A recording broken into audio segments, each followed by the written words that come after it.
Back with the Monte Carlo. Doing a little cleanup, a little summer cleanup. These are my delivery tickets on the floor. Some people take out the seats, some people don't. I take out the seats, vacuum.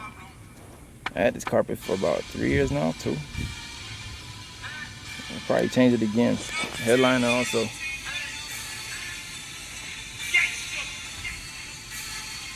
Man, I need to clean the whole damn car. Everywhere dirty. This is from rubbing of the seat belt. I think every Monte Carlo has this issue. Seat belt too damn close. Can't do nothing about it. Just wipe it off, color come back, then seat belt, go scratch it up again. Whatever. A few things I'm working on the outside. LED tag light. Trying to upgrade, trying to update. I ordered these off eBay. Trying to figure out how I'm gonna install it because it's a little bit different from what I have, and I guess I'll figure something out. But this will be the new tag light right here. It's an LED light. Also, we're working on the power steering cap. I wanted to buy a new one, but the problem is they all have the same issue. This is the gasket that they use, this little orange looking shit right here. And it's really simple. This is assembled here. And then you have the spring that is loaded right here. So I disassembled it and I peeled out the rubber, the little orange gasket. For some reason all of them do the same thing. They get hot, they burn out, and they cook up. This is my 3rd cap, so I decided to get me a piece of gasket material. And at first I cut out a template, which is this one right here, and I use this to measure the inside of this. And then I traced out another circle, and then you can see it in there now. I cut as best as I could without damaging it. And we fitted in all the grooves. Make sure it works fine. And so far it's going very well. I already test fitted. You can see around where the reservoir made contact with it, the top of the reservoir. It got that dark ring around it. So I got me a piece of gasket material and just make a cutout, and we're gonna try this because this right here is not working, and let air get in the power steering reservoir, it lets fluid get out too, and we can't have that. Another thing I'm working on is the center console. I got it gutted out. I'm reconstructing it, making it stronger. I like to leave my hand on it, and from time to time you hear a little crack or a snap. That's from me fucking it up. So a few small projects here and there. I'm getting ready to clean the car so I can go wash it. Like I said, where I park at, you can see the mud. It's also here. And this is the driver's side floor mat. You see all this sand? Come from my work boots. All this sand under here. You see the cover? Yeah. That's where I park at. That's work. So everything is dusty and dirty now. I need a new air filter. I'm gonna get that later. Right now I'm just doing the inside. Like I said, some people take out the seat, some people don't. I do. Give you guys a quick detail, a little bit more about the job. Everybody know I work for AmeriGas. If you don't, I'm telling you now, I do. These are my delivery tickets. And I get about 110 of these every week, every Thursday or Friday, and I sort them out. And depending on how the week goes, I start my Mondays on the following on that Friday. So if I get these tickets on a Thursday, depending on how my day is, how my week been, I'll start my Mondays. The way I assemble these, each of these have rubber bands on them. They're for each day. You know, Monday, Tuesday, Wednesday, Thursday, and then you have Friday right here back there somewhere. And each of them is assembled from, well, the way I work is from south to north. I'm one guy running the whole county because we're going to have one cylinder truck. It's brand new. We just started. The truck's not brand new, but cylinder delivery in the district is new. So I'm the guy up for the job, and I started with June 6th. June 6th was my first day.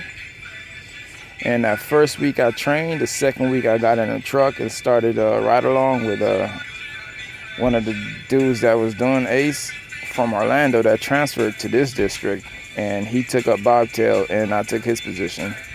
That's how I got the job. AmeriGas has been a good experience so far. Can't complain about work. Work is work. You work between 12, 13-hour shifts a day, sometimes less. You know, one delivery might take longer than the other, and then, you know, you have a 30-minute lunch. You could take an hour lunch. You could take 30 minutes. I'll take 30 minutes. I have a lunch bag, and what I bring in my lunch bag is about 3 bottles of water and 3 bottles of Gatorade. They're all frozen, of course, from the night before in the freezer.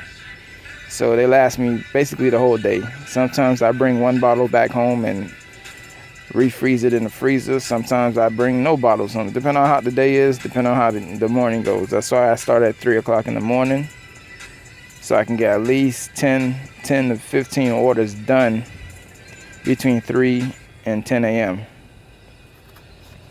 I average out about 20, 21, 22 orders a day. I know Wednesday I did 30. Either Tuesday or Wednesday I did 30 orders, 30 stops. So, you know, I average out very well. Basically, you deliver to gas stations, Publix, CVS's. We go to different vendors for different companies. Some are hotels, some are, you know, bars. Wherever you use a little cylinder, a 20-pound cylinder of propane, you'll find me delivering it. I'll be exchanging them, swapping them out of cages at Home Depots. Anywhere there's an AmeriGas ACE cage in the county of Brevard, I'm the one who swap them out. There's a whole bunch of keys. I can tell you that much. I have 100 different keys here for 100 different locks. Well, pretty much is about 20, 25 of them. And I go to 7-Elevens, Home Depots. It's the keys to the truck right here.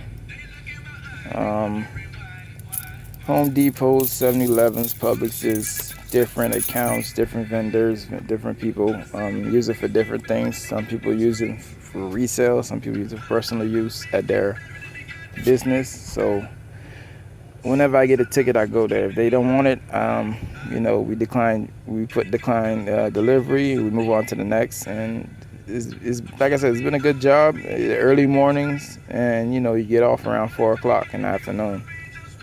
That's my average time, 3:30, 4 o'clock, I'm on my way home.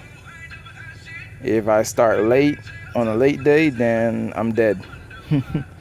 I'll be getting home around 8, 9 o'clock in the night because traffic will not let you complete your orders. So it's good to start at 3 in the morning. That's why you see most truckers that do local deliveries. Some of them come from Orlando to Brevard County to do deliveries. You'll see them out there on the streets the same time I'm at. At 3 o'clock, I'm out there, they out there with me.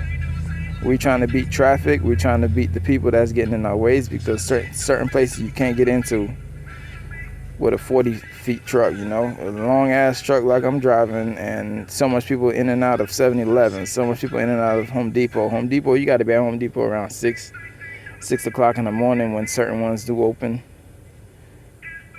because you got to get into the garden center. That's where they keep their cages and stuff, so you got to be there before everybody else come out with their grandma, mom, dad trying to buy lumber and all that.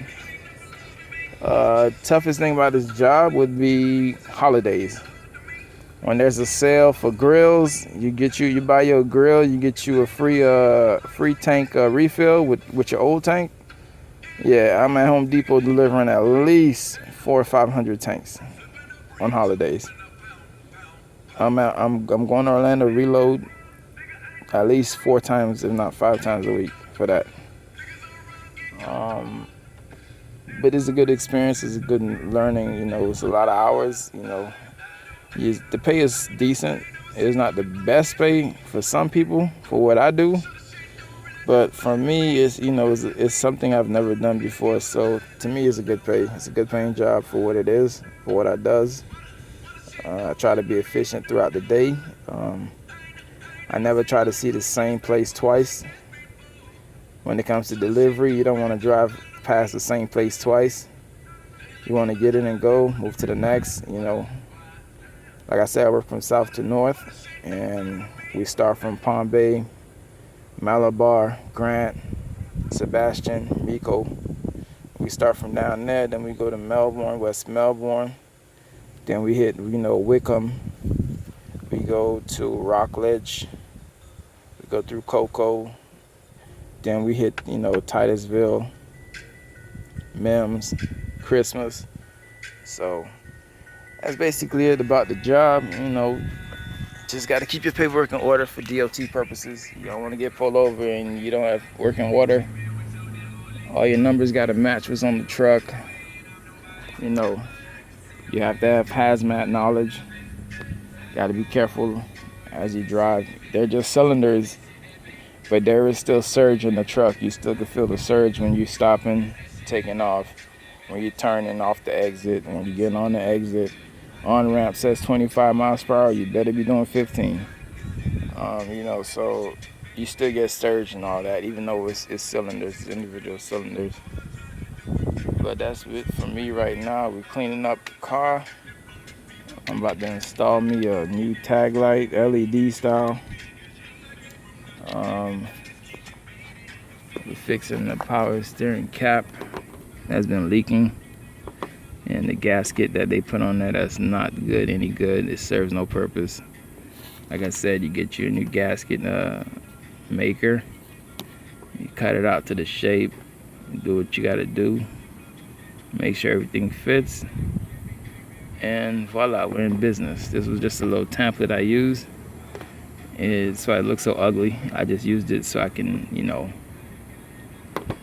do it right the first time. I don't have to come back. So I'm just gonna get ready to assemble it, put it together, and we're back in business.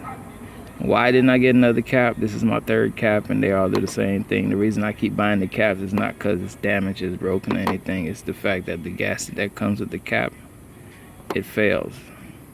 It fails horribly. The rest of the gasket is right here. It look like chewing gum. See what I mean? It fails miserably.